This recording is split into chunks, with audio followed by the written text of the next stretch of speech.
সুন্দর সুন্দর মাইয়া রে।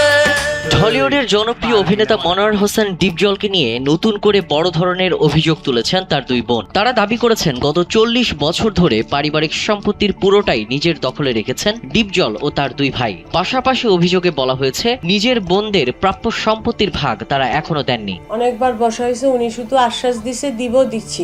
এই অভিযোগের জবাবে ডিপজল তার ভেরিফাইড ফেসবুক প্রোফাইলে একটি বিস্তারিত পোস্ট করেছেন। তিনি লিখেছেন, সম্প্রতি তার বিরুদ্ধে মিথ্যা অপবাদ ছড়ানো হয়েছে এবং তিনি দেশবাসীর সামনে কিছু বাস্তবতা তুলে ধরতে চাইছেন। তিনি স্পষ্ট করেছেন এই পোস্টের উদ্দেশ্য কারো অসম্মান করা নয়, বরং সত্য প্রকাশ করা। ঝুঁকি না হয় আমাদের জানের সন্ত্রাসী। ডিপজল আরো বলেন, তিনি সবসময় বোনদের সম্মান, ভালোবাসা এবং সহযোগিতা করে এসেছেন। তার এলাকাবাসী এবং আশেপাশের পরিচিত সবাই ব্যাপারটি জানে। একজন বোনের অসুস্থ সন্তানের জন্য তিনি যথাসাধ্য অর্থ সাহায্য এবং চিকিৎসার ব্যবস্থা করেছেন। এমনকি ভারতে পর্যন্ত চিকিৎসা করানো হয়েছে। তিনি অভিযোগ করেছেন বোনের এই আবেগপ্রবণ দাবিটি ক্যামেরার সামনে একটি নাট্যাভিনয় মাত্র।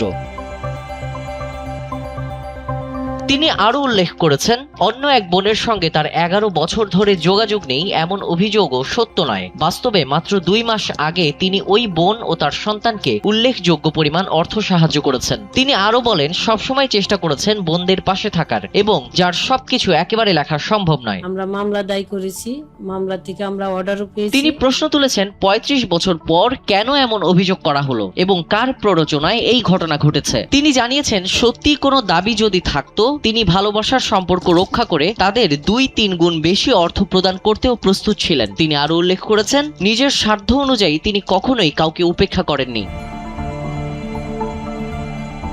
অভিনেতা জানিয়েছেন, যে বোন পর্দায় অভিনয় করেন তার জন্য তিনি প্রতিটি অনুষ্ঠানে আলাদা কক্ষের ব্যবস্থা করেছেন। এই বোনের মুখেই আজ যে অভিযোগ শোনা যাচ্ছে তা তার জন্য খুবই কষ্টদায়ক। তিনি দেশবাসীকে অনুরোধ করেছেন মামলার সমস্ত কার্যক্রম শেষ হওয়া না পর্যন্ত অপেক্ষা করার জন্য।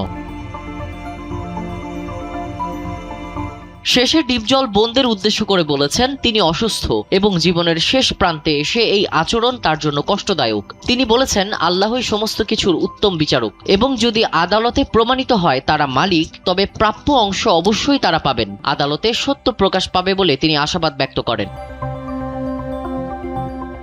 বিনোদন ডেস্ক, এনপিবি।